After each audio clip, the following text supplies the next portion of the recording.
2017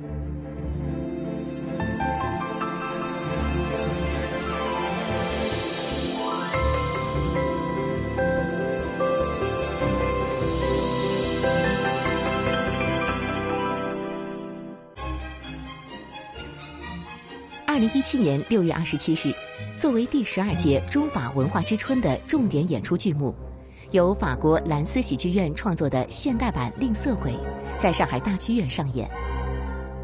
这部法国古典主义喜剧泰斗莫里埃的代表作，于1668年在巴黎皇家宫殿剧院首次公演，到今天已经在法兰西喜剧院上演了2000多回。C'est vraiment cette pièce-là qui m'a intéressé. Parce que, à la fois, l'écriture, je trouve, est très forte, très encore presque contemporaine pour nous. C'est le 17e, et pourtant c'est un français qui est assez proche de celui que nous parlons. Et j'ai trouvé le sujet, évidemment, formidable pour aujourd'hui. 贯穿整个剧目的角色阿巴公视钱如命，吝啬至极。莫里埃精准绝妙的刻画，使阿巴公成为欧洲文学史上4大吝啬鬼之一。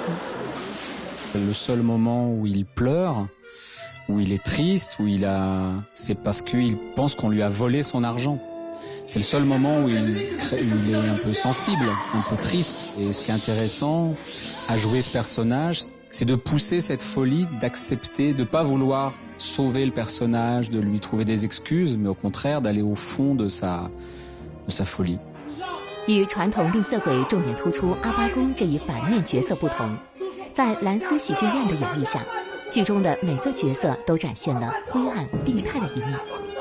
多层次的人性维度使得人物形象更加饱满。C'est une image de la femme un peu, on va dire que c'est triste de finir comme elle termine.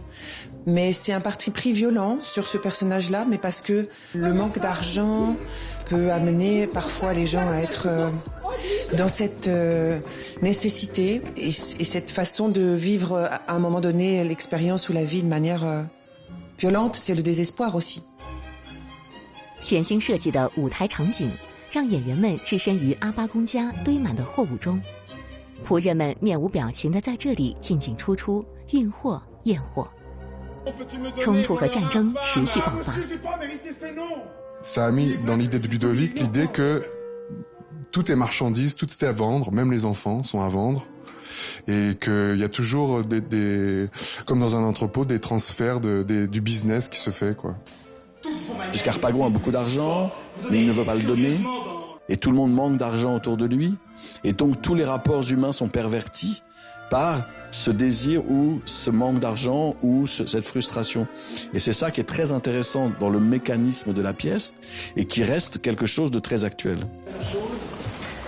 幽默的语言，荒诞的情节，构思巧妙的心理讽刺元素，吝啬鬼引领中国观众在现代化的语境中重新品味这部伟大的法国喜剧。